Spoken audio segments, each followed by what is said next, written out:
ಜೀವ ಸಂಜೀವಿನಿ.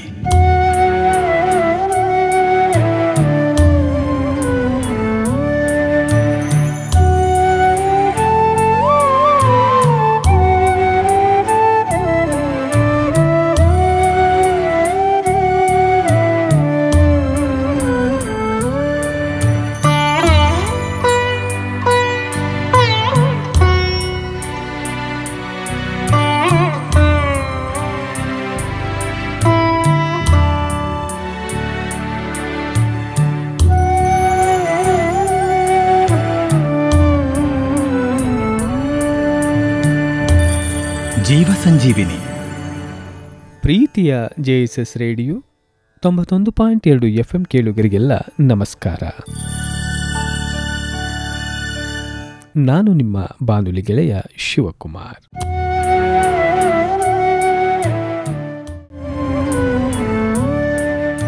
ಜೀವ ಸಂಜೀವಿನಿ ಸರಣಿ ಕಾರ್ಯಕ್ರಮಕ್ಕೆ ಆತ್ಮೀಯವಾದ ಸ್ವಾಗತ.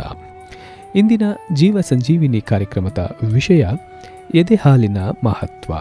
ಈ ವಿಷಯ ಕುರಿತು ಮಾತನಾಡಲಿಕ್ಕೆ ಇಂದು ನಮ್ಮ ಜೊತೆಗಿದ್ದಾರೆ JSS ವೈದ್ಯಕೀಯ ಕಾಲೇಜು ಮತ್ತು ಆಸ್ಪತ್ರೆಯ ಮಕ್ಕಳ ಚಿಕಿತ್ಸಾ ವಿಭಾಗದ ಸಹ ಪ್ರಾಧ್ಯಾಪಕರಾದ ಡಾಕ್ಟರ್ ದೀಪ್ತಿ ತಾಂಡವೇಶ್ವರ ರವರು. ಬನ್ನಿ ಅವರನ್ನು ಕಾರ್ಯಕ್ರಮಕ್ಕೆ ಸ್ವಾಗತಿಸೋಣ. ಮೇಡಮ್, ಕಾರ್ಯಕ್ರಮಕ್ಕೆ ಆತ್ಮೀಯವಾದ ಸ್ವಾಗತ. ನಮಸ್ಕಾರ ಸರ್, ಥ್ಯಾಂಕ್ ಯು.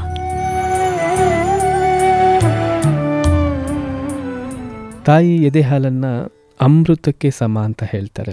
ಅಂತಹ ಅಮೃತಕ್ಕೆ ಸಮಾನವಾದಂತಹ ಎದೆ ಹಾಲಿನ ಮಹತ್ವ ಕುರಿತು ಇದನ್ನು ನಾವು ಮಾತನಾಡ್ತಾ ಇದ್ವಿ.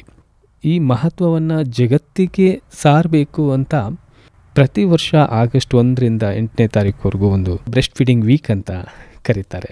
ಅದನ್ನು ಕರೆಯೋದ್ರ ಜೊತೆ ಆ ಮೂಲಕ ಒಂದು ಜಾಗೃತಿ ಮೂಡಿಸುವಂಥ ಒಂದು ಪ್ರಯತ್ನ ಆಗ್ತದೆ. ಅಂತಹ ಮಹತ್ವದ ವಿಚಾರ ಕುರಿತು ಈ ದಿನ ಮಾತನಾಡಲಿಕ್ಕೆ ತಾವಿರೋದು ಬಹಳ ಸಂತೋಷವಾದ ವಿಚಾರ. ಮೊದಲಿಗೆ ಬ್ರೆಸ್ಟ್ ಫೀಡಿಂಗ್ ವೀಕ್ ಅಂದರೆ ಏನು, ಇದನ್ನು ಯಾಕೆ ಆರಂಭಿಸಲಾಯಿತು ಅಂತ, ಇದರ ಹಿನ್ನೆಲೆ ಬಗ್ಗೆ. ಪ್ರತಿ ವರ್ಷ ಆಗಸ್ಟ್ 1ರಿಂದ ಆಗಸ್ಟ್ 7ನೇ ತಾರೀಕು ಅಂತ ಏನಿದೆ, ಈ ಸಪ್ತಾಹವನ್ನು ಸ್ತನ್ಯಪಾನ ಸಪ್ತಾಹ ಅಂತ ಆಚರಿಸ್ತೀವಿ. World alliance for breastfeeding association ಅನ್ನೋದು ಒಂದು ಸಂಘಟನೆ. ಇವರು ವಿಶ್ವದಾದ್ಯಂತ ಸ್ತನ್ಯಪಾನದ ಬಗ್ಗೆ ಜನರಿಗೆ ಹೆಚ್ಚಿನ ಜಾಗೃತಿ ಮೂಡಿಸೋದಕ್ಕೆ, ತಾಯಂದಿರಿಗೆ ಎದೆ ಹಾಲಿನ ಮಹತ್ವವನ್ನು ತಿಳಿಸೋದಕ್ಕೆ, ಮತ್ತು ಇಡೀ ಸಮಾಜ ಮತ್ತು ತಾಯಿಯ ಕುಟುಂಬ ಅವಳಿಗೆ ಹೇಗೆ ಪ್ರೋತ್ಸಾಹ ನೀಡಬೇಕು ಅಂತ ಅವರಿಗೆ ಅರಿವು ಮೂಡಿಸ್ಲಿಕ್ಕೆ ಈ ಸಪ್ತಾಹವನ್ನು ಆಚರಿಸಬೇಕು ಅಂತ ಉದ್ದೇಶದಿಂದ ಈ ಸಪ್ತಾಹವನ್ನು ಆಗಸ್ಟ್ 1ರಿಂದ 7ನೇ ತಾರೀಕು ತನಕ ನಾವು ಇದನ್ನು ಆಚರಿಸ್ತೀವಿ. ಒಂದು ವಾರ ಏನು ನಡೆಯುತ್ತೆ ಈ ಇಡೀ ವಾರ. ಇಡೀ ವಾರದಲ್ಲಿ ಹಲವಾರು ಕಡೆ ಆಸ್ಪತ್ರೆಗಳಾಗ್ಬೋದು, ಕಾಲೇಜ್ಗಳಾಗ್ಬೋದು, ಹಲವಾರು ಸಂಘಟನೆಗಳು, ಇನ್ಕ್ಲೂಡಿಂಗ್ ನಮ್ಮ ರೋಟ್ರಿ, ಲಯನ್ಸ್ ಕ್ಲಬ್ ಅವರು ಸುಮಾರು ಕಡೆ ಆಸ್ಪತ್ರೆಗಳಲ್ಲಿ ಎಲ್ಲ ಕಡೆ ಕಾರ್ಯಕ್ರಮ, ನರ್ಸಿಂಗ್ ಕಾಲೇಜ್ ಅವರು ಎಲ್ಲ ಕಡೆ ಕಾರ್ಯಕ್ರಮ ನಡೆಸ್ತಾರೆ. ಬೀದಿ ನಾಟಕಗಳನ್ನ ನಡೆಸ್ತಾರೆ, ಹಾಡಿನ ಮೂಲಕ ಎದೆ ಹಾಲಿನ ಮಹತ್ವದ ಬಗ್ಗೆ ಅದರ ಸಾರಾಂಶವನ್ನು ಇಡೀ ಜಗತ್ತಿಗೆ ತಿಳಿಸ್ತಾರೆ. ಸೊ ಇದೊಂಥರ ಇಡೀ ವಾರ ಒಂದು ಹಬ್ಬ ಆಚರಿಸ್ದಂಗೆ ಹಲವಾರು ಕಡೆ ಕಾರ್ಯಕ್ರಮಗಳು ನಡೀತವೆ. ಪ್ರತಿ ವರ್ಷ ಈ ವಾಬಾ, world alliance for breastfeeding association, ಈ ಸಪ್ತಾಹಕ್ಕೆ ಪ್ರತಿ ವರ್ಷ ಒಂದು ಬೇರೆ ಥೀಮ್ ಅನ್ನೋದನ್ನು ಘೋಷಿಸುತ್ತೆ. ಈ ವರ್ಷ 2025ನ theme prioritize breastfeeding, create sustainable support systems. ಅಂದರೆ ಸ್ತನ್ಯಪಾನಕ್ಕೆ ಆದ್ಯತೆ ನೀಡಿ ಇದಕ್ಕೆ ಶಾಶ್ವತ ಬೆಂಬಲ ವ್ಯವಸ್ಥೆಗಳನ್ನು ನಿರ್ಮಿಸಿ ಅನ್ನೋದೇ ಈ ವರ್ಷದ ಶ್ಲಾಘವಾಕ್ಯ. ಏನು ಇದರ ಅರ್ಥ, ಏನು ಇದು ಥೀಮ್ ಏನಕ್ಕೆ ಇಟ್ಕೊಂಡಿದ್ದಾರೆ ಅಂತ ಅಂದರೆ, ಬ್ರೆಸ್ಟ್ ಫೀಡಿಂಗ್ ಅಥವಾ ಸ್ತನ್ಯಪಾನ ಮಾಡೋದು ಒಂದು ತಾಯಿ ಮತ್ತು ಮಗುವಿನ ಹಕ್ಕು. ಇದನ್ನ ಅವಳು ಒಂದು ತಾಯಿ ಯಶಸ್ವಿಯಾಗಿ ಮಾಡಬೇಕು ಅಂದರೆ ಅವಳಿಗೆ ಹಲವು ಕಡೆಯಿಂದ ಪ್ರೋತ್ಸಾಹ ಅಥವಾ ಬೆಂಬಲ ಬೇಕಾಗುತ್ತೆ. ಸ್ವಂತ ಪ್ರೋತ್ಸಾಹದ ಜೊತೆಗೆ ಬೇರೆಯವ್ರ ಬೆಂಬಲನೂ ಬೇಕಾಗುತ್ತೆ. ಕುಟುಂಬದ ಪ್ರೋತ್ಸಾಹ ಬೇಕು, ಸಮಾಜದ ಸಹಕರಣೆ ಬೇಕು. ಯಾವುದೋ ಒಂದು ತಾಯಿ ಬಸ್ಸಲ್ಲಿ ಹೋಗ್ತಿರ್ತಾಳೆ, ಟ್ರೈನಲ್ಲಿ ಹೋಗ್ತಿರ್ತಾಳೆ, ಅವಳಿಗೊಂದು ಬ್ರೆಸ್ಟ್ ಫೀಡಿಂಗ್ ರೂಮ್ ಅಂತ ಬೇಕಾಗುತ್ತೆ, ಜಾಗ ಬೇಕಾಗುತ್ತೆ. ಸೊ ಅದ್ರ ಸಮಾಜದ ಪ್ರೋತ್ಸಾಹ ಬೇಕಾಗುತ್ತೆ. ಕೆಲಸದ ಸ್ಥಳದಲ್ಲೂ ತಾಯಿಗೆ ಒಂದು ಅದಕ್ಕೆ ಅಂತಾನೆ ಒಂದು ಪ್ರತ್ಯೇಕ ಜಾಗ ಬೇಕು ಅವಳಿಗೆ. ಸೊ ಹೀಗಾಗಿ ಹಲವಾರು ಕಡೆ ಅವಳಿಗೆ ಇದಕ್ಕೆ ಒಂದು ಬೆಂಬಲ ಬೇಕಾಗುತ್ತೆ. ಸೊ ಈ ಬೆಂಬಲನ ದೃಢೀಕರಿಸಲು ಈ ವರ್ಷದ ಥೀಮ್ ಮೇನ್ ಇದರ ಉದ್ದೇಶ. ಇದರಿಂದ ಸ್ತನ್ಯಪಾನ ಮಾಡೋದ್ರಿಂದ ತಾಯಿಗೆ ಮಗುಗೆ ಹಲವಾರು ಅನುಕೂಲಗಳಿದೆ. ಆದರೆ ಹೆಚ್ಚಿನ ಅನುಕೂಲ ನಮ್ಮ ಪರಿಸರಕ್ಕೂ ಬಹಳ ಅನುಕೂಲ ಇದೆ. ಸೊ ಇದನ್ನ ಹಿನ್ನೆಲೆ ಇಟ್ಕೊಂಡು ಈ ವರ್ಷ ಥೀಮ್ನ ಜನರೇಟ್ ಮಾಡಿದ್ದಾರೆ. ಏನು ಜನ ಅನ್ಕೋಬೋದು, ಏನು ಪರಿಸರಕ್ಕೆ ಏನು ಇದರಿಂದ ಅನುಕೂಲ? ಯಾವುದೇ ತಾಯಿ ತನ್ನ ಮಗುಗೆ ಎದೆ ಹಾಲು ಕುಡಿಸ್ಬೇಕು ಅಂದರೆ ಎದೆ ಹಾಲು ನೈಸರ್ಗಿಕವಾಗಿ ಉತ್ಪತ್ತಿ ಆಗೋ ಅಂಥದ್ದು. ಆದರೆ ಅದೇ ಅವಳು ಪೌಡ್ರ್ ಹಾಲು ಕುಡಿಸ್ಬೇಕು ಅಂತಂದರೆ ಪೌಡ್ರ್ ಹಾಲನ್ನ ತಯಾರಿಸಲು ಒಂದು ಫ್ಯಾಕ್ಟ್ರಿ ಅಥವಾ ಕಾರ್ಖಾನೆ ಬೇಕು, ಅದನ್ನು ಪ್ಯಾಕೇಜ್ ಮಾಡಲು ಬಾಕ್ಸ್ ಬೇಕು, ಪ್ಲಾಸ್ಟಿಕ್ ಡಬ್ಬ ಬೇಕು, ಟಿನ್ ಬೇಕು. ಆ ಕಾರ್ಖಾನೆಯಿಂದ ಎಷ್ಟೊಂದು ಆಮ್ಲಜನಕಗಳು ಉತ್ಪತ್ತಿ ಆಗ್ತವೆ, ಪ್ರದೂಷಣೆ ಮಾಡ್ತವೆ, ಕಲುಷಿತ ಮಾಡ್ತವೆ ಪರಿಸರವನ್ನು. ಆದರೆ ಎದೆ ಹಾಲು ಕುಡಿಸೋದ್ರಿಂದ ತಾಯಿಯಿಂದ ನೇರವಾಗಿ ಬರುವ ಹಾಲು ಯಾವುದೇ ಕಲುಷಿತ ಅಂಶ ಇದರಲ್ಲಿ ಇಲ್ಲ. ತಾಯಿಗೂ ಮಗುವಿಗೂ ಬಹಳ ಉತ್ತಮವಾದ ಆರೋಗ್ಯವನ್ನು ಎದೆ ಹಾಲು ನೀಡುತ್ತದೆ. ಸೊ ಮನೆಯವ್ರಿಗೂ ಇದರಿಂದ ಖರ್ಚು ಭಾಳ ಕಮ್ಮಿ. ಸೊ ಹೀಗಾಗಿ ಪರಿಸರದ ಮೇಲೆ ಒತ್ತಡ ಬಹಳ ಕಮ್ಮಿ ಇದೆ. ಅದರಿಂದ ಎಷ್ಟು ಸಾಧ್ಯನೋ ಅಷ್ಟು ಎದೆ ಹಾಲು ಕುಡಿಸಿದ್ರೆ ಬರೀ ಸಮಾಜಕ್ಕೆ, ತಾಯಿಗೆ, ಅವಳ ಕುಟುಂಬಕ್ಕಲ್ಲ, ಇಡೀ ಪರಿಸರಕ್ಕೂ ಬಹಳ ಅನುಕೂಲ ಇದೆ ಅಂತ ಈ ವರ್ಷದ ಥೀಮ್ ಸಾರ್ತಾ ಇದೆ. ಅಂದರೆ ತಾಯಿಯ ಸ್ವಾಭಾವಿಕ ಹಾಲನ್ನು ಕುಡಿಸೋದ್ರಿಂದ ಭೂಮಿಯ ಪರಿಸರವನ್ನು ಸಹ ಸಂರಕ್ಷಿಸಬಹುದು ಅಂತ ಹೇಳ್ತಾ ಇದ್ದೀರಿ ಅಲ್ಲ? ಖಂಡಿತ. ತಾವು ಹೇಳುವಾಗ ಈ ಸಲ ಘೋಷವಾಕ್ಯವನ್ನು ಹೇಳಿದ್ರಿ. ಅದು ಸ್ತನ್ಯಪಾನಕ್ಕೆ ಆದ್ಯತೆ ನೀಡೋದು ಒಂದು ಭಾಗ. ಆದರೆ ಆ ಒಂದು ಹಾಲುಣಿಸಲಿಕ್ಕೆ ಕುಟುಂಬ ಅಥವಾ ಇತರೆ ಸಮಾಜ ಅಥವಾ ಸಮುದಾಯ ಉತ್ತೇಜನಕ ನೀಡಬೇಕಾಗತ್ತೆ, ಜೊತೆಗೆ ಉತ್ತಮ ವಾತಾವರಣವನ್ನು ಕೂಡ ಕಲ್ಪಿಸಬೇಕಾಗತ್ತೆ ಅಂತ ತಾವೇ ಹೇಳಿದಂಗೆ ಕೆಲಸದ ಸ್ಥಳಗಳಲ್ಲಿ ಅಥವಾ ಸಾಮಾಜಿಕ ವೇದಿಕೆಗಳಲ್ಲಿ, ಅಂದರೆ ಮೀನ್ಸ್ ಒಂದು ಸಮಾಜದ ಒಂದು ಈಗ ಬಸ್ ಪ್ರಯಾಣ ಇರ್ಬೋದು ಅಥವಾ ಟ್ರೈನ್ ಪ್ರಯಾಣ ಇರ್ಬೋದು, ಅಥವಾ ಈ ಒಂದು ಜಾಗದಲ್ಲೂ ಸಹ ಅವ್ರಿಗೆ ಆದ್ಯತೆಯನ್ನು ಮಾಡಿಕೊಡ್ಬೇಕು, ಒಂದು ಪ್ರೈವೇಸಿಯನ್ನು ಕೊಡಬೇಕಾಗತ್ತೆ. ಯಾಕೆಂದರೆ ಮುಜುಗರ ಆಗುವ ಸಾಧ್ಯತೆಗಳು ಇರುತ್ತೆ. ಸೊ ಹಾಗಾಗಿ ಆ ಒಂದು ಮುಕ್ತ ವಾತಾವರಣವನ್ನು ಕಲ್ಪಿಸೋದು ಕೂಡ ನಮ್ಮೆಲ್ಲರ ಜವಾಬ್ದಾರಿ ಅನ್ನೋದನ್ನು ಈ ಘೋಷವಾಕ್ಯ ಸಾರ್ತಾ ಇದೆ ಅಂತ. ಎಸ್ ಮೇಡಮ್, ತಾವು ಹೇಳಿದ್ರಿ ಪರಿಸರಕ್ಕೂ ಕೂಡ ಇದಕ್ಕೂ ಮತ್ತು ತಾಯಿಯ ಎದೆ ಹಾಲಕ್ಕೂ ಸಂಬಂಧ ಇದೆ ಅನ್ನೋದನ್ನು ಕೂಡ ಹೇಳಿದ್ರಿ. ಖಂಡಿತ ಇದು ತಾಯಿ ಅಲ್ಲದೆ ಕುಟುಂಬ, ಸಮಾಜ, ಪರಿಸರ ಎಲ್ಲವಕ್ಕೂ ಕೂಡ ಒಂದು ಪರಿಣಾಮವನ್ನು ಬೀರುತ್ತೆ. ಆದರೆ ಅದು ಒಂದು ಒಳ್ಳೆಯ ಪರಿಣಾಮ ಬೀರಬೇಕು ಅಂತಂದರೆ ಎದೆ ಹಾಲನ್ನು ನಾವು ಉಣಿಸಬೇಕಾಗತ್ತೆ. ಸೊ ಆ ನಿಟ್ಟಿನಲ್ಲಿ ಈ ಎದೆ ಹಾಲನ್ನು ಯಾಕೆ ಮಗುವಿಗೆ ಉಣಿಸಲೇಬೇಕು ಹಾಗೂ ಎಷ್ಟು ತಿಂಗಳವರೆಗೂ ಇದನ್ನು ಉಣಿಸಲೇಬೇಕಾಗುತ್ತೆ? ತಾಯಿ ಎದೆ ಹಾಲು ಅಂತ ನಾನು ಏನು ಹೇಳಿದೆ, ಅದು ಒಂಥರ ನೈಸರ್ಗಿಕವಾಗಿ ಉತ್ಪತ್ತಿಯಾಗಿರೋದು. ನಾನು ಆವಾಗಲೇ ಹೇಳಿದೆ. ಸೊ ತಾಯಿ ಎದೆ ಹಾಲು ಫಸ್ಟು 3 ದಿವಸ ಏನು ಬರುತ್ತೆ, ಗಿಣ್ಣದ ಹಾಲು ಅಥವಾ ಕೊಲಾಸ್ಟ್ರಮ್ ಅಂತ ಅಂತೀವಿ ನಾವು. ಅದು ಇಂಗ್ಲೀಷಲ್ಲಿ ಹೇಳಬೇಕಂದ್ರೆ we call it as liquid gold in the golden hour. ಮಗು ಜನಿಸಿದ ಮೊದಲನೇ 1 ಗಂಟೆ ಕಾಲ ಏನಿದೆ ಅದು ಫಸ್ಟ್ ಗೋಲ್ಡನ್ ಅವರ್ ಅಂತೀವಿ. ಯಾಕಂದರೆ ಯಾವುದೇ ತಾಯಿ ಮೊದಲನೇ 1 ಗಂಟೆಯಲ್ಲಿ ಎದೆ ಹಾಲು ಕುಡಿಸಿದ್ರೆ ಮುಂದೆ ಅವಳು ಯಶಸ್ವಿಯಾಗಿ ಎದೆ ಹಾಲು ಕುಡಿಸ್ಬೋದು. ಅದರಲ್ಲೂ ಅವಳು ಈ ಗಿಣ್ಣದ ಹಾಲು ಕುಡಿಸಿದ್ರೆ ಮಗುಗೆ ಬಹಳಷ್ಟು ಒಳ್ಳೆಯದಾಗುತ್ತೆ. ಏನು ಒಳ್ಳೆಯದಾಗುತ್ತೆ? ಈ ಗಿಣ್ಣದ ಹಾಲಲ್ಲಿ ನ್ಯಾಚುರಲ್ ಇಮ್ಯುನೋಗ್ಲೋಬ್ಯುಲಿನ್ಸ್ ಅಂದರೆ ಒಂದು ನ್ಯಾಚುರಲ್ ಆ್ಯಂಟಿಬಯೋಟಿಕ್ ಅಥವಾ ಲಸಿಕೆ, ನ್ಯಾಚುರಲ್ ಲಸಿಕೆ ಇದಕ್ಕೆ, ರೋಗ ನಿರೋಧಕ ಶಕ್ತಿ ಬಹಳ ಹೆಚ್ಚಿದೆ. ಸೊ ಇದರಿಂದ ರಕ್ಷಣಾ ವ್ಯವಸ್ಥೆ ಅಥವಾ ಇಮ್ಯುನಿಟಿ ಪವರ್ ಅಂತ ಏನಂತೀವಿ ಮಗುಲಿ, ಅದು ಬಹಳ ಬಲಿಷ್ಠವಾಗುತ್ತದೆ. ಸೊ ಸುಮಾರು ಕಡೆ ಏನು ತಪ್ಪು ಕಲ್ಪನೆ ಇದೆ ಅಂತಂದರೆ ಈ ಗಿಣ್ಣದ ಹಾಲನ್ನ ಕೊಡಬಾರ್ದು. ಸುಮಾರು ಕಡೆ ಅದನ್ನು ತೆಗೆದು ಚಲ್ಲಿಸ್ಬಿಡ್ತಾರೆ. ಅದ್ರ ಬದಲು ಸಕ್ಕರೆ ನೀರು ಕುಡಿಸ್ತಾರೆ, ಜೇನುತುಪ್ಪ ಕುಡಿಸ್ತಾರೆ ಅಥವಾ ಹಸುವಿನ ಹಾಲು ಕುಡಿಸ್ತಾರೆ. ಅದು ಬಹಳ ತಪ್ಪು. ಈ ಕೊಲಾಸ್ಟ್ರಮ್ ಅಥವಾ ಗಿಣ್ಣದ ಹಾಲು ಅಂತ ಏನಿದೆ, ಮೊದಲು 3 ದಿವಸ ಬರೋ ಹಾಲು ಅದು ಬಹಳ ಗಟ್ಟಿಯಾಗಿರುತ್ತೆ, ಹಳದಿ ಬಣ್ಣ ಇರುತ್ತೆ, ಆದರೆ ಬಹಳ ಕಡಿಮೆ ಪ್ರಮಾಣದಲ್ಲಿರುತ್ತೆ. ಆದರೆ ಮೊದಲು 2-3 ದಿವಸ ಮಗುಗೆ ಎಷ್ಟು ಬೇಕೋ ಅಷ್ಟು ಹೊಟ್ಟೆ ತುಂಬ ಅಷ್ಟು ಅಂಶ ಅಷ್ಟು ಬರುತ್ತೆ. ಸೊ ಅದನ್ನು ಮಾತ್ರ ಯಾವತ್ತೂ ತಾಯಿ ತೆಗೆದು ಚೆಲ್ಲಬಾರ್ದು, ಅದನ್ನು ಕುಡಿಸ್ಲೇಬೇಕು. ಅಂದರೆ ಅದು ಸ್ವಾಭಾವಿಕವಾಗಿ ಆಗಿರೋದ್ರಿಂದ ಅದರಲ್ಲೇನು 2 ಬೆನಿಫಿಟನ್ನು ಹೊಂದಿರುತ್ತೆ. ಒಂದು, ತಾಯಿಗೆ ಎದೆ ಹಾಲು ಸರಾಗವಾಗಿ ಬರಲಿಕ್ಕೆ ಶುರು ಮಾಡುತ್ತೆ, ಹಾಗೆ ಅದನ್ನು ಕುಡಿದಂಥ ಮಗು ಬಲಿಷ್ಠವಾಗುತ್ತೆ ಅಂತ. ಸೊ 2 ಅವಕಾಶಗಳನ್ನು ಯಾರೂ ಕಳ್ಕೊಬಾರ್ದು. ಯಾಕಂದರೆ ಸುಮಾರು ಕಮ್ಯುನಿಟಿಗಳಲ್ಲಿ ನಾವು ನೋಡ್ತೀವಿ ಅದನ್ನು ತೆಗೆದು ಚಲ್ಲಿಸ್ಬಿಡ್ತಾರೆ. ಎಸ್ಪೆಷಲಿ ಅಜ್ಜಿಗಳು, ಹಳೇ ಕಾಲದ್ದು ಯೋಚನೆಗಳು ಇಟ್ಕೊಂಡಿರೋರು.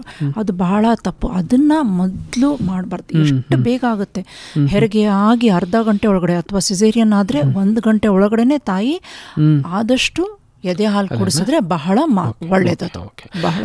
ಎಸ್ ಮೇಡಮ್, ಅಂದರೆ ಎದೆ ಹಾಲಿನ ಮಹತ್ವ ಹೇಳಿದ್ರಿ, ಜೊತೆಗೆ ಎದೆ ಹಾಲನ್ನು ಎಷ್ಟು ತಿಂಗಳವರೆಗೂ ಕುಡಿಸ್ಬೇಕು ಅನ್ನೋದನ್ನು ನಾನು ಕೇಳಿದೆ. ಆದರೆ ಹುಟ್ಟಿದ ಅರ್ಧ ಗಂಟೆಯಿಂದನೇ ಆರಂಭ ಮಾಡಬೇಕು, ಆದರೆ ಕನಿಷ್ಠ ಎಷ್ಟು ತಿಂಗಳವರೆಗೂ ಇದನ್ನು ಕುಡಿಸಲೇಬೇಕು ಅಂತ? ಕೇವಲ ತಾಯಿ ಹಾಲು ಅಂದರೆ ಎಕ್ಸ್ಕ್ಲೂಸಿವ್ ಬ್ರೆಸ್ಟ್ ಫೀಡಿಂಗ್ ಅಂತ ಅಂತೀವಿ. ಅಂದರೆ ತಾಯಿ ಹಾಲು ಬಿಟ್ಟು ಬೇರೆ ಇನ್ನೇನೂ ಕೊಡೋಂಗಿಲ್ಲ, ನೀರು ಕೂಡ ಕೊಡೋಂಗಿಲ್ಲ. ಯಾವ್ದು ಡಾಕ್ಟರ್ಸ್ ಏನಾದರೂ ವಿಟಮಿನ್ ಡ್ರಾಪ್ಸ್ ಅಂತ ಹೇಳಿದರೆ ಅದನ್ನು ಕೊಡ್ಬೋದೇ ಬಿಟ್ಟು ಎಕ್ಸ್ಕ್ಲೂಸಿವ್ ಬ್ರೆಸ್ಟ್ ಫೀಡಿಂಗ್ ಅಂದರೆ ಕೇವಲ ತಾಯಿ ಹಾಲು ಮಾತ್ರ 6 ತಿಂಗಳು ಮಗು 6 ತಿಂಗಳು ತುಂಬೋ ತನಕ ಕೇವಲ ತಾಯಿ ಹಾಲು ಮಾತ್ರ ಹಾಲು ಉಣಿಸ್ಬೇಕು ತಾಯಿ. 6 ತಿಂಗಳ ನಂತರ ಎದೆ ಹಾಲು ಜೊತೆಗೆ ಪೂರಕ ಆಹಾರ ಅಂದರೆ ಕಾಂಪ್ಲಿಮೆಂಟ್ರಿ ಫೀಡಿಂಗ್ ಅಂತೀವಿ. ಅಂದರೆ ರಾಗಿ ಸರಿಯಾಗಿರಬಹುದು, ಅನ್ನ, ಹಣ್ಣಿನ ರಸ, ಬೇಳೆಕಟ್ಟು, ಆ ಥರ 6 ತಿಂಗಳು ತುಂಬಿದ ನಂತರ ತಾಯಿ ಅದನ್ನು ಶುರು ಮಾಡಿಸ್ಬಹುದು. ಆದರೆ ಅದ್ರ ಜೊತೆಗೆ ಎದೆ ಹಾಲನ್ನೂ ಕುಡಿಸ್ಬೇಕು. ಎಲ್ಲಿ ತನಕ ಕುಡಿಸ್ಬೇಕು? ನಾವು ಡಾಕ್ಟರ್ಸ್ ಆಗಿ ನಾವು ಹೇಳೋದು ಸಾಧ್ಯವಾದರೆ 2 ವರ್ಷ ತನಕ ಕುಡಿಸಿ ಅಂತ. ಯಾಕೆ ಇದನ್ನು ಕುಡಿಸ್ಬೇಕು 2 ವರ್ಷ ತನಕ? ತಾಯಿ ಯಾಕೆ ಕಂಟಿನ್ಯೂ ಮಾಡಬೇಕು ಅಂತಂದರೆ, ತಾಯಿ ಹಾಲಲ್ಲಿ ನಾನು ಮುಂಚೆನೇ ಹೇಳ್ದಂಗೆ ಮಗುಗೆ ತಾಯಿಗೆ ಇಬ್ರಿಗೂ ಬಹಳ ಅನುಕೂಲಗಳಿದ್ದಾವೆ. ಮಗುಗೆ ಎದೆ ಹಾಲು ಕುಡಿಸೋದ್ರಿಂದ ಮಗು ಆರೋಗ್ಯ ಬಹಳನೇ ಚೆನ್ನಾಗಿರುತ್ತೆ. ಆಸ್ಪತ್ರೆಗೆ ಹೋಗೋ ಅವಕಾಶಗಳು ಬಹಳ ಕಡಿಮೆ. ಮಗುಗೆ ಶ್ವಾಸಕೋಶದ ಸೋಂಕಾಗಿರಲಿ, ಕಿವಿ ಸೋಂಕಾಗಿರಲಿ, ಅತಿಸಾರ ಬೇದಿ ಆಗಿರಲಿ, ಕಾನ್ಸ್ಟಿಪೇಷನ್ ಮಲಬಾಧ್ಯತೆ ಅಂತ ಏನಂತೀವಿ, ಇದು ಯಾವುದೂ ಆಗಲ್ಲ. ಈ ಎದೆ ಹಾಲಷ್ಟೇ ಕುಡಿತಾ ಇರೋ ಮಕ್ಕಳು ಬಹಳ ನಿಯಂತ್ರಣದಲ್ಲಿ ಬೆಳೀತವೆ. ಅಂದರೆ ಮುಂಚೆ ನಮಗೆ ಅಪೌಷ್ಟಿಕತೆ ಬಹಳ ಕಾಡ್ತಾ ಇತ್ತು ಮಕ್ಕಳಲ್ಲಿ. ಇತ್ತೀಚಿನ ಕಾಲದಲ್ಲಿ ನಮಗೆ ಒಬೇಸಿಟಿ ಅಥವಾ ಬೊಜ್ಜುತನ ಬಹಳ ಕಾಡ್ತಾ ಇದೆ ಮಕ್ಕಳಲ್ಲಿ. ಎದೆ ಹಾಲಷ್ಟೇ ಕುಡಿತಾ ಇರೋ ಮಕ್ಕಳು ಅಪೌಷ್ಟಿಕತೆನೂ ಇರೋದಿಲ್ಲ, ಬೊಜ್ಜುತನೂ ಬರಲ್ಲ. ನಾರ್ಮಲ್ ವೇಟ್ಗೆ ನಾರ್ಮಲ್ ಗ್ರೋತ್ ಅಂದರೆ ನಿಯಂತ್ರಣದಲ್ಲಿ ಅವ್ರು ಎಷ್ಟು ಬೆಳಿಬೇಕೋ ಅದೇ ವೇಗದಲ್ಲಿ ಅವ್ರು ಬೆಳೀತಾರೆ. ತೀರಾ ಹೆಚ್ಚು ಅಲ್ಲ, ತೀರಾ ಕಡಿಮೆನೂ ಅಲ್ಲ. ದ ಮೋಸ್ಟ್ ಇಂಪಾರ್ಟೆಂಟ್ ಅಂತ ಅಂದರೆ ಈ ಎದೆ ಹಾಲಲ್ಲಿ DHA ಅನ್ನೋ ಒಂದು ಅಂಶ ಇದೆ. ಈ DHA ಅನ್ನೋ ಅಂಶದಲ್ಲಿ ಏನಾಗುತ್ತೆ, ಈ ಮಕ್ಕಳಲ್ಲಿ ಸಂಶೋಧನೆಯಲ್ಲಿ ಪ್ರೂವ್ ಮಾಡಿಬಿಟ್ಟಿದ್ದಾರೆ, ಬರೀ ಎದೆ ಹಾಲು ಕುಡಿದಿರೋ ಮಕ್ಕಳ IQ ಅಥವಾ ಅವರ ಬೌದ್ಧಿಕ ಶಕ್ತಿ ಹಸುವಿನ ಹಾಲು ಕುಡಿದಿದ್ದ ಮಕ್ಕಳಕ್ಕಿಂತ ಬಹಳ ಜಾಸ್ತಿ ಇದೆ. ಅಂದರೆ ಈ ಮಕ್ಕಳು ಬಹಳ ಬುದ್ಧಿವಂತ ಮಕ್ಕಳಾಗ್ತಾರೆ. ಅದ್ರ ಜೊತೆಗೆ ಹಲ್ಲಿನ ತೊಂದರೆಗಳು, ಅಪೌಷ್ಟಿಕತೆ ಇವೆಲ್ಲನೂ ಈ ಮಕ್ಕಳಲ್ಲಿ ಕಂಡು ಬರೋದೇ ಇಲ್ಲ. ಅಲ್ಲ, ನಿಜ.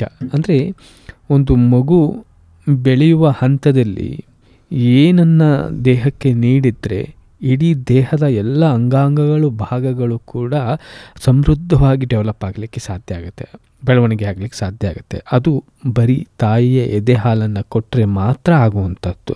ಅದನ್ನು ಕನಿಷ್ಠ 6 ತಿಂಗಳವರೆಗೂ ಅದನ್ನು ಕೊಡಲೇಬೇಕು. ಆ ಹಂತದಲ್ಲಿ ಎಲ್ಲ ಅಂಗಗಳು ಒಂದು ಬೆಳವಣಿಗೆ ಚೆನ್ನಾಗಿ ಆಗಿರುತ್ತೆ. ನಂತರ 6 ತಿಂಗಳ ನಂತರ ದೇಹದ ಬೆಳವಣಿಗೆಗೆ ಮತ್ತಷ್ಟು ಶಕ್ತಿ ಬೇಕು ಅಂತ ಅನಿಸುತ್ತೆ ಎದೆ ಹಾಲಿಂದ ಆಚೆ. ಸೊ ಆವಾಗ ಮೇಲಾಹಾರವನ್ನು ಕೊಡಬೇಕು. ಅದು ತಾವು ಹೇಳಿದಂಗೆ ರಾಗಿ ಸರಿ ಆ ಥರದ್ದು ಮಾತ್ರ ಮನೇಲೆ ಮಾಡಿದಂಥದ್ದನ್ನು ಕೊಡಬೇಕು. ಸೊ ಆರಂಭಿಸಬೇಕು. ಅಲ್ಲಿವರೆಗೂ ಕೂಡ ನೀರು ಕೂಡ ಕೊಡಬಾರ್ದ? ಬೇಸಿಗೆ ಕಾಲದಲ್ಲಿ ಸುಮಾರು ಜನ ಬಂದು ಕೇಳ್ತಾರೆ, ಬೇಸಿಗೆ ಕಾಲದಲ್ಲಿ ಮಗುಗೆ ನೀರು ಕೊಡ್ಬೋದಾ? ಮಗು 2 ತಿಂಗಳು 3 ತಿಂಗಳು ತಾಯಿ ಹಾಲಲ್ಲೇ ಎಲ್ಲಾನು ಬ್ಯಾಲೆನ್ಸ್ಡ್ ಆಗಿರುತ್ತೆ. ನೀರಿನ ಅಂಶ, ಉಪ್ಪಿನಂಶ, ಕೊಬ್ಬಿನಂಶ, ಪ್ರೋಟೀನ್ ಅಂಶ, ಆಮೇಲೆ ನಾನು ಆವಾಗಲೇ ಹೇಳಿದೆ ಇಮ್ಯುನಿಟಿ ಪವರ್ ಬೂಸ್ಟ್ ಮಾಡೋಕ್ಕೆ, ಅಂದರೆ ರೋಗ ನಿರೋಧಕ ಶಕ್ತಿ ಇರೋ ಅಂಥದ್ದು ಎಲ್ಲನೂ. It is a complete nutrition, ಅಂದರೆ ಪೂರ್ಣ ಆಹಾರ ಇದು. So complete nutrition. ಸೊ ಏನು ಎಕ್ಸ್ಟ್ರಾ ಏನೂ ಬೇಕಾಗೋದಿಲ್ಲ. ದೈವದತ್ತವಾಗಿ ಒಂದರ ಪ್ರಾಡಕ್ಟ್ ಅದು ಪ್ಯಾಕೇಜ್, ಅದು ಅಲ್ವಾ? ಎಲ್ಲ ಅಂಶಗಳನ್ನು ಒಳಗೊಂಡ ಒಂದು ಪ್ಯಾಕೇಜು. ಆ ಪ್ಯಾಕೇಜನ್ನು ಕೊಡಿಸಿ ಅದು ಯಾವುದೋ ಹೊರಗಡೆ ಇರುವ ಪ್ಯಾಕೆಟ್ ಹಾಲನ್ನು ತಂದು ಕೊಡಿಸ್ಬೇಡಿ ಅಂತಂದು ಹೇಳ್ತಾ ಇದ್ದೀರಿ. ಎಸ್ ಮೇಡಮ್, ಕೆಲವರು ಎದೆ ಹಾಲು ಕಡಿಮೆ ಇದೆ, ಮಗುಗೆ ಸಾಕಾಗೋದಿಲ್ಲ ಅಂದ್ಬಿಟ್ಟು ತಾಯಿ ಎದೆ ಹಾಲಿನ ಜೊತೆ ಹಸುವಿನ ಹಾಲು ಬೇರೆ ಅಥವಾ ಪೌಡರ್ ಹಾಲು ಕೊಡುವಂಥ ಸಾಧ್ಯತೆಗಳನ್ನು ನಾವು ನೋಡ್ತಾ ಇದ್ದೀವಿ. ಸೊ ಇದ್ರ ಬಗ್ಗೆ ತಾವೇನು ಹೇಳ್ತೀರಿ? ಬಹಳಷ್ಟು ಜನ ತಾಯಂದಿರಿಗೆ, ಎಸ್ಪೆಷಲಿ ನಾವು ನೋಡೋದು ಮೊದಲನೇ ಸಲ ಗರ್ಭಿಣಿಯಾಗಿ ಮಗುಗೆ ಜನ್ಮ ನೀಡಿರೋ ತಾಯಿಗಳಲ್ಲಿ ಇದೊಂಥರ ಅವ್ರಿಗೆ ಅನುಮಾನ ಅಥವಾ ಆತಂಕ ಇರುತ್ತೆ. ನನ್ನ ಮಗುಗೆ ಎದೆ ಹಾಲು ಸಾಕಾಗ್ತಿಲ್ವೇನೋ, ನನ್ನ ಮಗುಗೆ ಸಾಕಾಗ್ತಿಲ್ಲ, ನನ್ನ ಮಗು ಅಳ್ತಾ ಇದೆ. ಮಗು ಅಳ್ತಾ ಇದೆ ಅನ್ನೋ ಒಂದೇ ಕಾರಣ ಅಲ್ಲ, ಮಗುಗೆ ಹಾಲು ಸಾಕಾಗ್ತಾ ಇದೆಯೋ ಇಲ್ವೋ ಅಂತ. ನಾನು ಸುಮಾರು ಸಲ ತಾಯಂದಿರ್ಗೆ ಹೇಳ್ತೀನಿ, ಅದಕ್ಕೆ ಬರೋ ಭಾಷೆ ಒಂದೇ, ಅಳು ಒಂದೇ ಅದಕ್ಕೆ ಬರೋ ಭಾಷೆ. ಈಗ ಏನು ಬೇಕಾದರೂ ಅಳುನೇ ಬರೋದು. ಏನು ಅದು ಖುಷಿಯಾದ್ರೂ ಅಳುತ್ತೆ, ಹಸುವಾದ್ರೂ ಅಳುತ್ತೆ, ನಿದ್ದೆ ಬಂದ್ರೂ ಅಳುತ್ತೆ, ನಿದ್ದೆ ಕಡಿಮೆ ಆದ್ರೂ ಅಳುತ್ತೆ, ನಿದ್ದೆ ಜಾಸ್ತಿ ಆದ್ರೂ ಅಳುತ್ತೆ, ಎಚ್ಚರ ಆದ್ರೂ ಅಳುತ್ತೆ. ಅಳು ಅದಕ್ಕೊಂದು ಬರೋ ಒಂದೇ ಭಾಷೆ. ಸೊ ಮಗು ಅಳ್ತಾ ಇದೆ ಅಂದ ತಕ್ಷಣ ನಾವು ಮಗುಗೆ ಹಾಲು ಸಾಕಾಗ್ತಿಲ್ಲ ಅಂತ ಕಲ್ಪನೆ ಮಾಡಬಾರ್ದು. ಅದ್ರ ಜೊತೆಗೆ ಸಾಮಾನ್ಯವಾಗಿ ಮನೇಲಿ ಏನಾಗುತ್ತೆ, ಇರೋ ಅಜ್ಜಿಗಳು ಅವರು ಇವರು ಹೊರಗಡೆಯಿಂದ ಬರೋ, ಓ ಮಗು ಅಳ್ತಾ ಇದೆ, ನಿನ್ಗೆ ಹಾಲು ಸಾಕಾಗ್ತಾ ಇಲ್ವೇನೋ, ಮಗು ಅಳ್ತಾ ಇದೆ, ನಿನ್ಗೆ ಹಾಲು ಸಾಕು, ಬೇರೆ ಹಾಲು ತಂದು ಹಾಕು, ಹಸುವಿನ ಹಾಲು ತಂದು ಹಾಕು.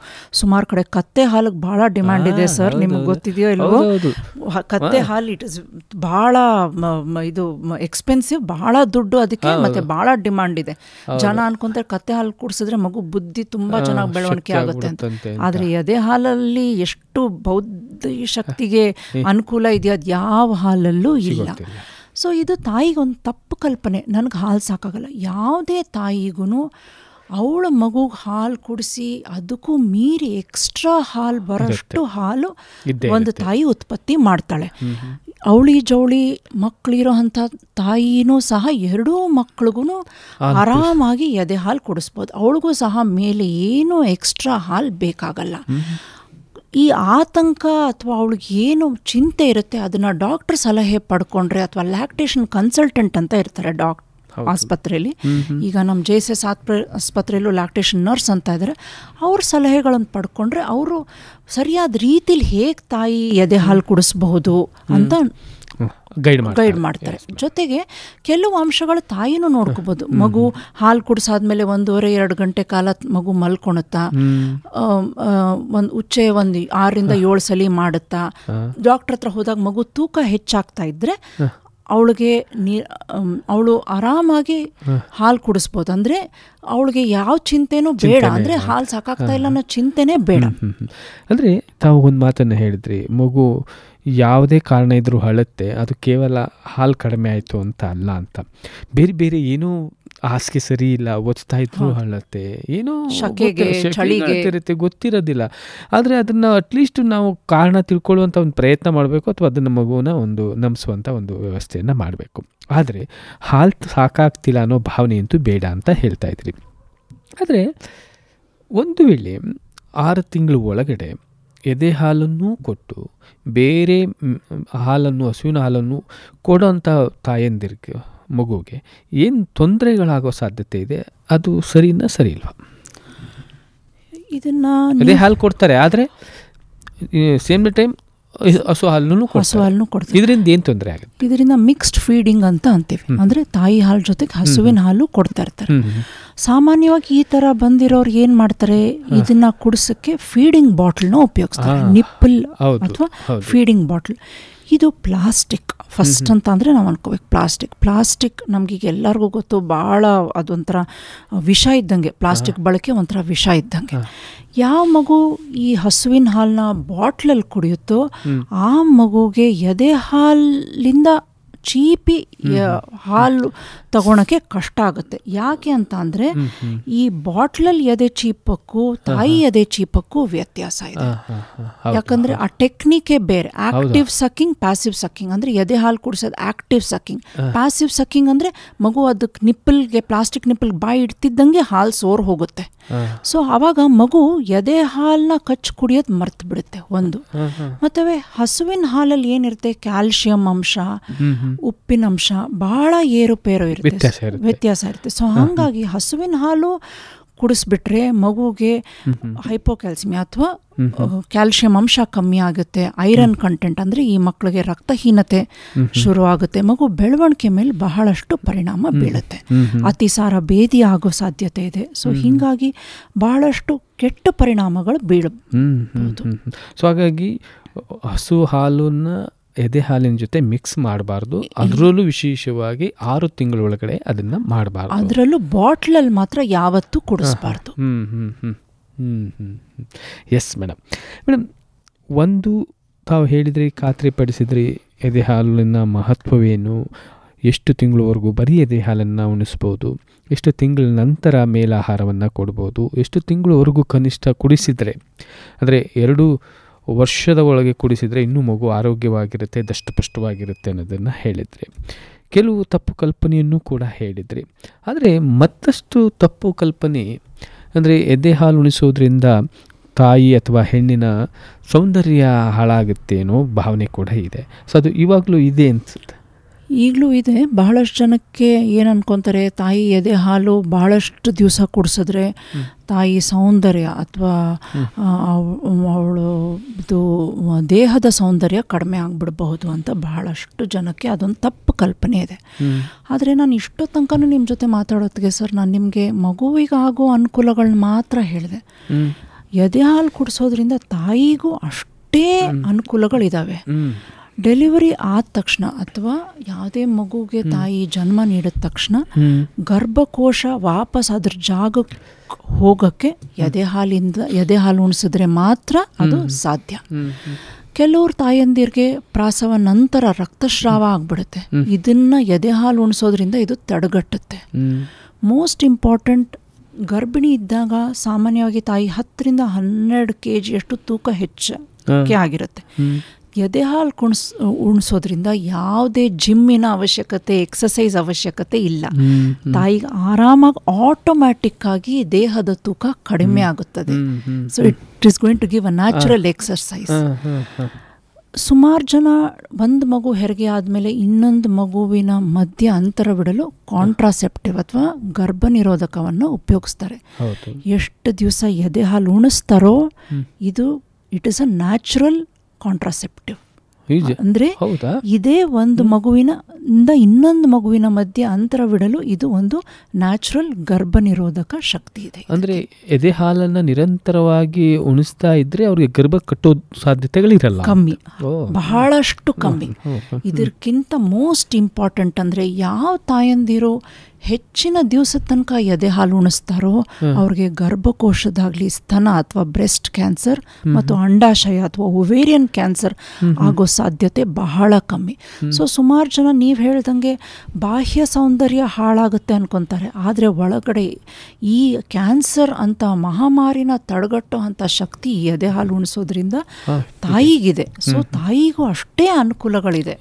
ಸೊ ಇವೆಲ್ಲ ತಪ್ಪು ಕಲ್ಪನೆಗಳನ್ನ ಹೊರತುಪಡಿಸಿ ತಾಯಿ ಮನಸ್ಸು ಗಟ್ಟಿ ಮಾಡ್ಕೊಂಡು ಎದೆ ಹಾಲು ಕುಡಿಸ್ಬೇಕು ಅಂತ ನಾನು ಹೇಳೋಕೆ ಇಷ್ಟಪಡ್ತೀನಿ.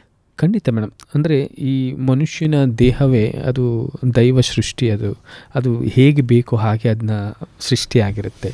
ಹಾಗೆಯೇ ಈ ತಾಯಿ ಮಗುವಿನ ಸಂಬಂಧ ಕೂಡ ಹಾಗೆ ಇರೋದರಿಂದ ಅದು ಸ್ವಾಭಾವಿಕವಾಗಿ ಏನನ್ನು ನಡಿಬೇಕೋ ಅದೆಲ್ಲವೂ ಕರೆಕ್ಟಾಗಿ ನಡೆದರೆ ತಾಯಿ ಮತ್ತು ಮಗು ಇಬ್ಬರೂ ಕೂಡ ಆರೋಗ್ಯವಾಗಿರಲಿಕ್ಕೆ ಸಾಧ್ಯ ಆಗುತ್ತೆ. ಅದರ ವ್ಯತಿರಿಕ್ತವಾಗಿ ನಾವು ಹೋದಾಗ ಮಾತ್ರ ಈ ಹಲವಾರು ಕಾಯಿಲೆಗಳು, ತೊಂದರೆಗಳು ಬರಲಿಕ್ಕೆ ಹೆಚ್ಚಾಗುತ್ತೆ ಅಂತ. ಎಸ್ ಮೇಡಮ್, ಇಂದಿನ ಚರ್ಚೆಯಲ್ಲಿ ನಾವು ಮಾತನಾಡುವಾಗ ಹೇಳ್ತಾ ಇದ್ವಿ ಮಗು ಅಳುತ್ತೆ, ಆಗ ಕೆಲವರು ಹೇಳ್ತಾರೆ ಹಾಲು ಕಡಿಮೆ ಆಗಿರಬೇಕು ಅಂತ. ಆದರೆ ನನಗನ್ಸುತ್ತೆ ಮಗು ಪೋಶ್ಚರ್ ಅಂದರೆ ಮಗು ಹಾಲು ಉಣಿಸುವ ವಿಧಾನದಲ್ಲಿ ಅಥವಾ ಆ ಮಗುವನ್ನ ಇಟ್ಕೊಳ್ಳೋ ವಿಧಾನದಲ್ಲೂ ಬದಲಾದರೆ ತೊಂದರೆಗಳಾಗ್ಬೋದಾ, ಅಥವಾ ಹೇಗೆ ನಿಜವಾದ ಸರಿಯಾದ ವಿಧಾನ ಯಾವುದು ಹಾಲು ಉಣಿಸುವಂಥ ವಿಧಾನ?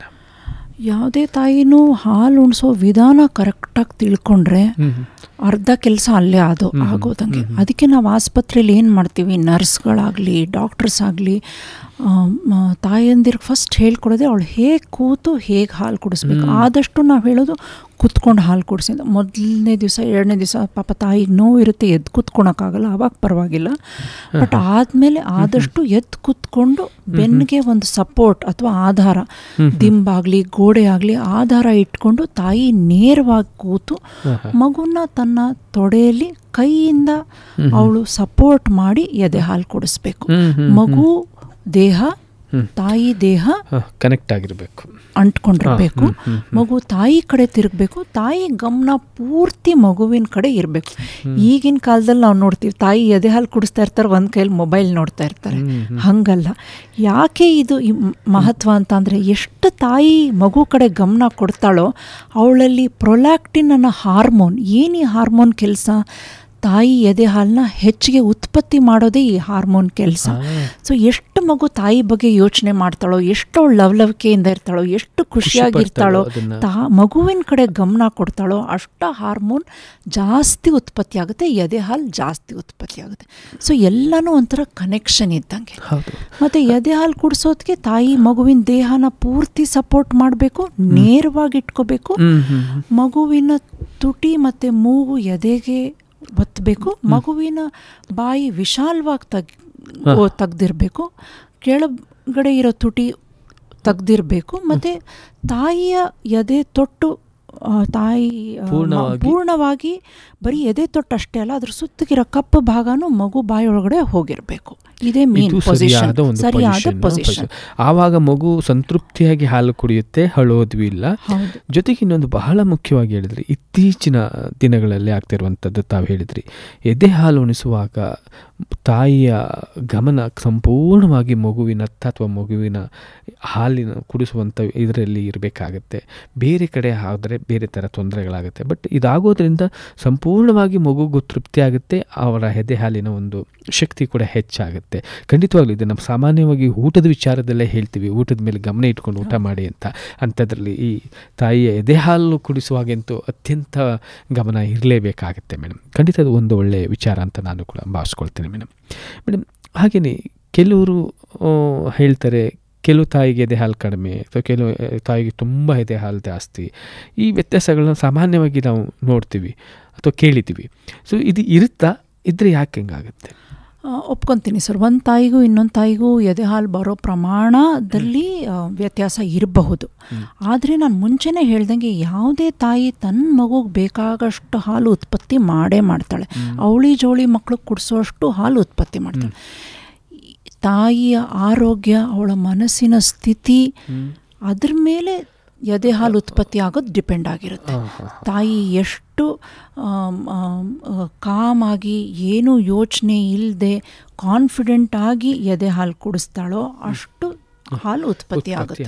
ಅಲ್ಲ, ಖಂಡಿತ ನೀವು ಹೇಳಿದ್ರಿ, ಎದೆ ಹಾಲು ಉಣಿಸುವಾಗ ಅದ್ರ ಮೇಲೆ ಹೆಚ್ಚಿನ ಗಮನ ಇದ್ದರೆ ಅದು ಉತ್ಪತ್ತಿ ಕೂಡ ಹೆಚ್ಚಾಗುತ್ತೆ. ಖಂಡಿತ ಅದು ಮನಸ್ಸಿಗೂ ಯಾವುದೇ ನಮ್ಮ ದೇಹದಲ್ಲಿ ಉತ್ಪತ್ತಿಯಾಗುವ ಎಲ್ಲ ಅಂಶಗಳಿಗೂ ಖಂಡಿತ ಸಂಬಂಧ, ಒಂದಕ್ಕೊಂದು ಸಂಬಂಧ ಇದೆ. ಅದು ಕೂಡ ಇದು ಕೂಡ ಒಂದು ಅಂತ ಮೇಡಮ್. ಹಾಗೆಯೇ ಎದೆ ಹಾಲನ್ನು ಉಣಿಸುವಾಗ ವಿಧಾನದ ಬಗ್ಗೆ ಹೇಳಿದ್ರಿ, ಅಥವಾ ಎಷ್ಟು ದಿನದವರೆಗೂ ಕುಡಿಸಬೇಕು ಅನ್ನೋದನ್ನು ಹೇಳಿದ್ರಿ, ಮತ್ತು ಕುಡಿಸೋದ್ರಿಂದ ಆಗುವಂಥ ಲಾಭಗಳ ಬಗ್ಗೆ ಹೇಳಿದ್ರಿ. ಜೊತೆಗೆ ನಾನು ಈಗ ಕೇಳಿದಂಥ ಪ್ರಶ್ನೆ, ಒಂದು ತಾಯಿಗೂ ಇನ್ನೊಂದು ತಾಯಿಗೂ ವ್ಯತ್ಯಾಸ ಆಗುತ್ತಾ ಅನ್ನೋದಕ್ಕೂ ಕೂಡ ಉತ್ತರವನ್ನು ಹೇಳಿದ್ರಿ. ಆದರೆ ಎದೆ ಹಾಲಿಗೂ ನಾವು ಸೇವಿಸುವಂಥ ಆಹಾರಕ್ಕೂ ಸಂಬಂಧ ಇದೆಯಾ? ಅಥವಾ ಆ ಸಂದರ್ಭದಲ್ಲಿ ಎಂತಹ ಆಹಾರವನ್ನು ಸೇವಿಸಬೇಕು? ಯಾಕೆಂದರೆ ಸಾಮಾನ್ಯವಾಗಿ ಕೆಲವು ಕಡೆ ಬಾಣಂತಿ ಅಂದರೆ ಅದು ತಿನ್ನಬೇಡ, ಇದು ತಿನ್ನಬೇಡ, ಅದು ಪಥ್ಯ, ಇದು ಪಥ್ಯ ಕೇಳಿದ್ದೀವಿ ನಾವು. ಸೊ ಇದು ಹೇಗೆ ಹೇಗೆ ಏನೆಲ್ಲ ಆಹಾರ ಪದ್ಧತಿ ಹೇಗಿರಬೇಕು ಅಂತ ಅಂತೀರಿ? ಇದು ಬಹಳನೇ ಕಾಮನ್ ಕ್ವೆಶ್ಚನ್ ಸರ್. ಎಲ್ಲೇ ಹೋದ್ರೂ ಬಾಣಂತಿಗೆ ಊಟದ್ದು ಬಹಳಷ್ಟು ರೆಸ್ಟ್ರಿಕ್ಷನ್ಸ್ ಇರುತ್ತೆ. ನೀವು ಹೇಳ್ದಂಗೆ ಅದನ್ನು ಪಥ್ಯ ಮಾಡಿಸ್ಬೇಕು, ಇದು ಕೊಡಲ್ಲ, ಕಾಳು ಕೊಡಲ್ಲ, ನೀರು ಇಷ್ಟೇ ಲಿಮಿಟಲ್ಲಿ ಕೊಡ್ತಾರೆ, 2 ಗ್ಲಾಸ್ ಅಷ್ಟೇ ನೀರು ಕುಡಿ ಅಂತಾರೆ. ಫಸ್ಟ್ 1-2-3 ತಿಂಗಳು ಬೇರೆ ಪೂರಕ ಆಹಾರ ಕೊಡಲ್ಲ. ಯಾವುದೇ ತಾಯಿಗೆ ಹಾಲು ಚೆನ್ನಾಗಿ ಬರಬೇಕು ಅಂದರೆ ಅವಳು ಒಳ್ಳೆಯ ಊಟ ಮಾಡಬೇಕು. ಏನು ಆಹಾರದಲ್ಲಿ ಏನೇನು ಇರಬೇಕು, ಸೊಪ್ಪು, ಹಣ್ಣು, ತರಕಾರಿ, ಎಲ್ಲ ಕಾಳುಗಳು, ಆಮೇಲೆ ಏನು ಮಾಮೂಲಿ ನಾವೇನು ಊಟ ದಿನನಿತ್ಯ ನಾವು ಏನೇನು ಸೇವನೆ ಮಾಡ್ತೀವಿ, ಗರ್ಭಿಣಿ ಆಗ ಮುಂಚೆ ಅವಳು ಏನೇನು ಸೇವನೆ ಮಾಡ್ತಾಯಿದ್ಲು ಎಲ್ಲನೂ ತಿನ್ಬೋದು. ಆದರೆ ಏನು ಅವಾಯ್ಡ್ ಮಾಡಬೇಕು, ಬಹಳ ಖಾರ, ಮಸಾಲೆ ಇರೋದು, ಎಣ್ಣೆಲಿ ಕರೆದಿರೋದು, ಹೊರಗಡೆ ಹೋಟೆಲ್ಗಳಲ್ಲಿ ಮಾಡ್ರೋ ಊಟನ ಮಾಡಬಾರ್ದು. ಯಾಕಂದರೆ ತಾಯಿ ಆರೋಗ್ಯ ಅದರಿಂದ ಕೆಡುತ್ತೆ ಅನ್ನೋದು ಒಂದೇ ಬಿಟ್ಟರೆ ಬೇರೆ ತಾಯಿ ಎಷ್ಟು ಒಳ್ಳೆ ಆಹಾರ ಸೇವನೆ ಮಾಡ್ತಾಳೋ, ಇದು ಶೀತ, ಇದು ಉಷ್ಣ, ಆ ಅಂಶಗಳು ಇಲ್ಲ ಸರ್. ಬಹಳಷ್ಟು ಜನಕ್ಕೆ ಇದು ತಪ್ಪು ಕಲ್ಪನೆ ಇದೆ. ಮಗುಗೆ ಜಾಂಡಿಸ್ ಇತ್ತು ಅಂದರೆ ತಾಯಿ ಊಟದಿಂದಾನೇ ಬಂದಿದೆ, ಮಗು ತುಂಬ ಅಳ್ತಾ ಇದೆ ಅಂದರೆ ನೀನೇನೋ ತಿಂದುಬಿಟ್ಟಿದೆ ಅದರಿಂದ ಮಗು ಅಳ್ತಾ ಇದೆ, ಅಥವಾ ಮಗುಗೆ ತುಂಬ ಗ್ಯಾಸ್ ಆಗ್ತಾ ಇದೆ ಅಂತಂದರೆ ಅದರಿಂದ ಆಗ್ತಾ ಇದೆ ಅನ್ನೋ ತಪ್ಪು ಕಲ್ಪನೆ ಇದು. ಸೊ ತಾಯಿಗೆ ಎಷ್ಟು ಒಳ್ಳೆ ಆಹಾರ ಕೊಡ್ತೀವೋ ಅಷ್ಟು ಮಗು ಹಾಲು ಚೆನ್ನಾಗಿ ಬರುತ್ತೆ, ಮಗುನು ಚೆನ್ನಾಗಿ ಬೆಳವಣಿಗೆ ಆಗುತ್ತೆ. ಸೊ ಪಥ್ಯದ ಬಗ್ಗೆ ಜನ ತಲೆ ಕೆಡಿಸ್ಕೊಳ್ಳಂಗಿಲ್ಲ. ಗರ್ಭಿಣಿ ಆಗಿದ್ದಾಗ ಏನೆಲ್ಲ ತಿಂತಾ ಇದ್ರು ಅದನ್ನು ಮುಂದುವರಿಸ್ಬೋದು. ನೀವು ಹೇಳಿದಂಗೆ ಖಾರ ಆ ಥರದ್ದು ಅವಾಯ್ಡ್ ಮಾಡಬೇಕು, ಯಾಕೆಂದರೆ ಆರೋಗ್ಯದ ದೃಷ್ಟಿಯಲ್ಲಿ ಹೇಳಿದಿರಿ. ಫ್ರೆಶ್ ಫ್ರೂಟ್ಸ್, ಹಣ್ಣುಗಳು ತಿನ್ನಲ್ಲ, ತಿನ್ಸದೇ ಇಲ್ಲ ಬಿಡಿ, ಬಾಣತಿ ಅಂದ್ರೆ ಹಣ್ಣೇ ಕೊಡೋದಿಲ್ಲ. ಹೌದು, ಅಜ್ಜಿಂದಿರ್ಗೆ ಹಣ್ಣು ಕೊಡಿ ಅಂತಂದ್ರೆ ಅವರು ತುಂಬಾ ಆಶ್ಚರ್ಯ ಪಟ್ಟು ಬಿಡ್ತಾರೆ, ಶೀತ ಆಗುತ್ತೆ ಅಂತ. ಅವೆಲ್ಲ ತಪ್ಪು ಕಲ್ಪನೆಗಳು. ಎಲ್ಲ ಆಹಾರನೂ ಕೊಡ್ಬೋದು, ಆದರೆ ಲಿಮಿಟಲ್ಲಿ ಸೇವಿಸಬೇಕು. ಸಣ್ಣ ಸಣ್ಣ ಪ್ರಮಾಣದಲ್ಲಿ, ಫ್ರೀಕ್ವೆಂಟ್ ಅಂದ್ರೆ ಪದೇ ಪದೇ ಸಣ್ಣ ಸಣ್ಣ ಪ್ರಮಾಣದಲ್ಲಿ ತಾಯಿ ತಗೋಬಹುದು. ಮಗುವಿಗೆ 2 ಗಂಟೆಗೊಂದ್ಸಲ ಅಥವಾ ಗಂಟೆಗೊಂದ್ಸಲ ಹಾಲು ಕೊಡಿ ಅಂತೀವಿ, ಆಗ್ಬೇಕಾದ್ರೆ ಅವರು ತಿನ್ಬೋದು ಅಂತ. ಈಗ ಅವಳು 1.5 ಪಟ್ಟಷ್ಟು ತಿನ್ಬೇಕು, ಯಾಕಂದ್ರೆ ತನಗೂ ತಿನ್ಬೇಕು, ಹಾಲು ಉತ್ಪತ್ತಿ ಆಗೋಷ್ಟು ತಿನ್ಬೇಕು. ಸೊ 1.5 ಪಟ್ಟಷ್ಟು ತಿನ್ಬೇಕು. ಹಾಗಂತ ಬರೀ 3 ಟೈಮ್ ತಿನ್ಬಿಡೋದಲ್ಲ, ಬೇರೆ ಬೇರೆ ಟೈಮಲ್ಲೂ ತಿನ್ಬೋದು ಅದನ್ನ ತಾವು ಹೇಳ್ತಾ ಇದ್ರಿ.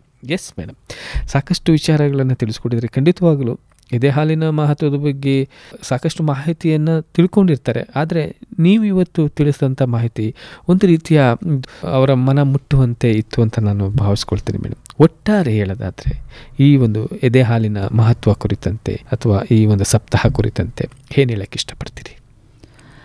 ಎದೆ ಹಾಲು ಅನ್ನೋದು ಒಂದು ಅಮೃತ ಇದ್ದಂಗೆ. ಇದು ನೈಸರ್ಗಿಕವಾಗಿ ಬಂದಿರೋದು and it is species specific. ನೀವು ನೋಡ್ಬೋದು, ಹಸುವಿನ ಹಾಲೇ ಕುಡಿಸುತ್ತೆ, ಯಾವುದೇ ಪ್ರಾಣಿ ತನ್ನ ಹಾಲೇ ಕುಡಿಸುತ್ತೆ. ಸೊ ಹಾಗಾಗಿ ಮಗುಗೆ ನಾವು ತಾಯಿ ಹಾಲೇ ಕುಡಿಸ್ಬೇಕು ಹೊರತು ಬೇರೆ ಹಾಲು ಕುಡಿಸೋಕೆ ಹೋಗ್ಬಾರ್ದು. ಯಾಕಂತಂದ್ರೆ ಆ ಮಗುಗೆ ಏನು ಪೌಷ್ಟಿಕಾಂಶ ಬೇಕೋ ಪೂರಕವಾಗಿ ಆ ಎದೆ ಹಾಲಿದೆ. ಯಾವುದೇ ಹುಟ್ಟಿದ ಮಗುಗೂ 3 ಬೇಡಿಕೆ ಇರುತ್ತೆ ಸರ್. ಒಂದು ತಾಯಿಯ ಮಮತೆ ಅಥವಾ ಅಕ್ಕರೆ, ತಾಯಿ ಮಡ್ಲಲ್ಲಿ ಅದು ಬೆಚ್ಚಗಿರ್ಬೇಕು, 2ನೇ ಬೇಡಿಕೆ. 3ನೇದು ಎದೆ ಹಾಲು. ಈ 3 ಬೇಡಿಕೆಗಳನ್ನ ತಾಯಿ ಪೂರೈಸಿದ್ರೆ ಅದಕ್ಕಿಂತ ಹೆಚ್ಚಿನ ಆರೈಕೆ ಇನ್ಯಾವುದೂ ಇಲ್ಲ. ಯಾವುದೇ ಹೆಚ್ಚು ಎಕ್ಸ್ಪೆನ್ಸಿವ್ ಅಥವಾ ಕಾಸ್ಟ್ಲಿ ಗಿಫ್ಟ್ ಕೊಡಬೇಕಾಗಿಲ್ಲ. ಇದೇ ತಾಯಿ ಕೊಡೋ ಮೊದಲನೇ ಉಡುಗೊರೆ and it is life long gift. ಯಾಕಂದರೆ ನಾನು ಹೇಳ್ದಂಗೆ ಇದರಿಂದ ಮಗು ಆರೋಗ್ಯ ಎಷ್ಟು ಬಲಶಾಲಿ ಆಗುತ್ತೆ. ಮುಂದಕ್ಕೆ ಹೋಗಿ ಮಗುಗೆ ಸಂಶೋಧನೆ ಅದನ್ನು ಕಂಡುಹಿಡಿದಿದೆ. ಡಯಾಬಿಟಿಸ್ ಆಗಲಿ, ಒಬೇಸಿಟಿ ಆಗಲಿ, ಸಕ್ಕರೆ ಕಾಯಿಲೆ, ಮಧುಮೇಹ ಯಾವುದನ್ನು ಇದರಿಂದ ತಾಯಿ ಹಾಲಷ್ಟೇ ಕುಡಿದಿರೋ ಮಕ್ಕಳಲ್ಲಿ ಬರಲ್ಲ. ತಾಯಿಗೂ ಅನುಕೂಲಗಳು ಹೇಳಿದೆ ನಾನು. ಜೊತೆಗೆ ಕುಟುಂಬಕ್ಕೆ ಏನು ಅನುಕೂಲ? ಬರ್ಡನ್ ಆಗಲ್ಲ, ದುಡ್ಡಿನ ಭಾರ ಇಲ್ಲ. ಯಾಕಂದ್ರೆ ಪೌಡರ್ ಹಾಲ್ ತರ ಅವಶ್ಯಕತೆ ಇಲ್ಲ, ಆಸ್ಪತ್ರೆಗೆ ಪದೇ ಪದೇ ಹೋಗ್ಬೇಕಾಗಿಲ್ಲ, ಯಾಕಂದ್ರೆ ಮಗು ಆರೋಗ್ಯ ಚೆನ್ನಾಗಿದೆ. ಸೊ ಇಡೀ ಕುಟುಂಬಕ್ಕೂ ಬಹಳಷ್ಟು ಅನುಕೂಲ ಇದೆ. ಸೊ ಇಷ್ಟು ಅನುಕೂಲ ಇರುವಾಗ ಅದನ್ನ ಯಾಕೆ ಬಿಡಬೇಕು ನಾವು? ಸೊ ಯಾವುದೇ ತಾಯಿ ನಿಶ್ಚಿಂತೆಯಾಗಿ, ಏನು ಹೆದರ್ದೆ, ಕಾನ್ಫಿಡೆಂಟ್ ಆಗಿ ಎದೆ ಹಾಲು ಕುಡಿಸ್ಬೇಕು ಅಂತ ನನ್ನ ಮನವರಿಕೆ. ಖಂಡಿತ ಮೇಡಮ್. ಇವತ್ತಿನ ದಿನಮಾನಗಳಲ್ಲಿ ನಾವು ನೋಡೋದು, ಆರೋಗ್ಯ ಸರಿ ಇಲ್ಲ, ಅವನಿಗೆ ಆ ತೊಂದರೆ, ಆ ಕಾಯಿಲೆ, ಈ ಕಾಯಿಲೆ ಅನ್ನುವ ಒಂದು ಜಂಜಾಟಗಳನ್ನ ನಾವು ನೋಡ್ತಾ ಇದ್ದೀವಿ. ಇದನ್ನೆಲ್ಲ ಹೋಗಲಾಡಿಸ್ಬೇಕು ಅಂದರೆ ನಾವು ಆರಂಭದಿಂದಲೇ ಮಗು ಹುಟ್ಟಿದಾಗಿನಿಂದ ಈ ರೀತಿಯ ಎದೆ ಹಾಲು ಅಥವಾ ಆಹಾರ ಪದ್ಧತಿಯನ್ನು ಅಳವಡಿಸ್ಕೊಂಡು ಬಿಟ್ಟರೆ ಬಹುಶಃ ಮುಂದೆ ಆಗ್ಬೋದಂಥ ತೊಂದರೆಗಳನ್ನು, ಆರೋಗ್ಯ ತೊಂದರೆಗಳನ್ನು ನಿಯಂತ್ರಣ ಮಾಡಲಿಕ್ಕೆ ಸಾಧ್ಯ ಆಗುತ್ತೆ ಅಂತ ನಾನು ಕೂಡ ಭಾವಿಸ್ಕೊಳ್ತೀನಿ ಮೇಡಮ್. ಭಾಳ ಸಂತೋಷ ಆಯಿತು ಮೇಡಮ್ ತಮ್ಮ ಜೊತೆ ಮಾತನಾಡಿದ್ದು. ಕಾರ್ಯಕ್ರಮದಲ್ಲಿ ಭಾಗವಹಿಸಿ ಎದೆ ಹಾಲಿನ ಮಹತ್ವದ ಕುರಿತಂತೆ ಸಾಕಷ್ಟು ವಿಚಾರಗಳನ್ನು ಹಂಚಿಕೊಂಡಿದ್ದಕ್ಕಾಗಿ ನಮ್ಮ ಎಲ್ಲ ಕೇಳುಗರ ಪರವಾಗಿ ಹೃತ್ಪೂರ್ವಕ ಧನ್ಯವಾದಗಳು ಮೇಡಮ್.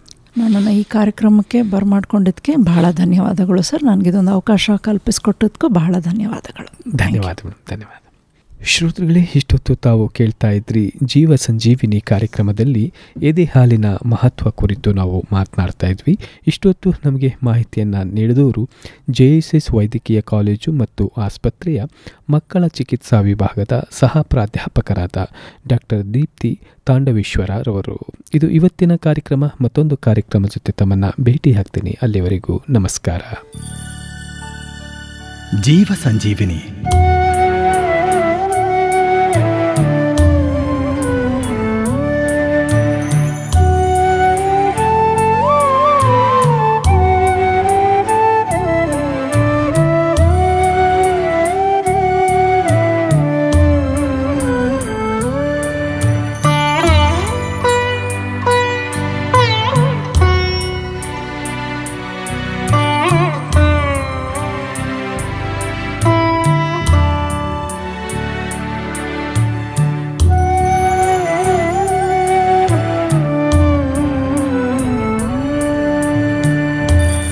ಜೀವ ಸಂಜೀವಿನಿ.